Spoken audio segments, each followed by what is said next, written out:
You may remember Ryo and Tom from The Social Blend, a relatively new coffee shop opened up on Eglinton Avenue just east of Yonge.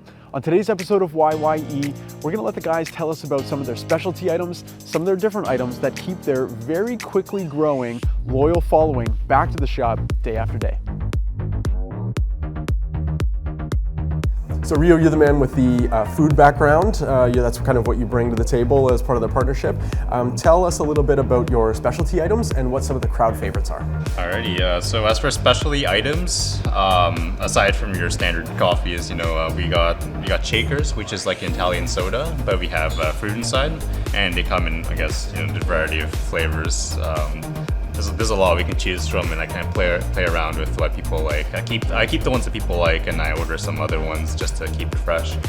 Crowd favorites. Yeah, What brings some of the regulars back?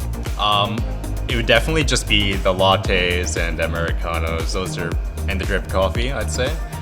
Drip coffee because again, it is like right now we have an Ethiopian called the Nansebo Worka. And it's quite mild, mellow, and very fruity and bright. And I feel like that brings a lot of people back because it is a very unique drip that a lot of cafes won't be offering as their main drip. And as for the lattes, I'd say half the people come in for the latte art experience, and the other half just really like the espresso beans we have, which is called the Gamma right now. You mentioned the latte art, or the foam art. That kind of brings me to my next question, because I'm totally blown away at what you guys can do with some of the foam art. I saw on your Instagram that someone did like a Sailor Moon in the foam art. So how do you do that stuff? Basically, for the Sailor Moon, I suppose those characters, you create a base of steamed milk, and then you kind of draw on it using a sharp, pointy object.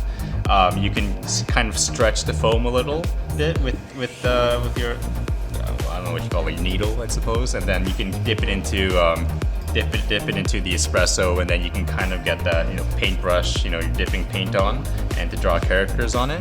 It does definitely take like an artistic kind of eye and steady hands to be able to draw those. You only have one staff that can really draw it that well.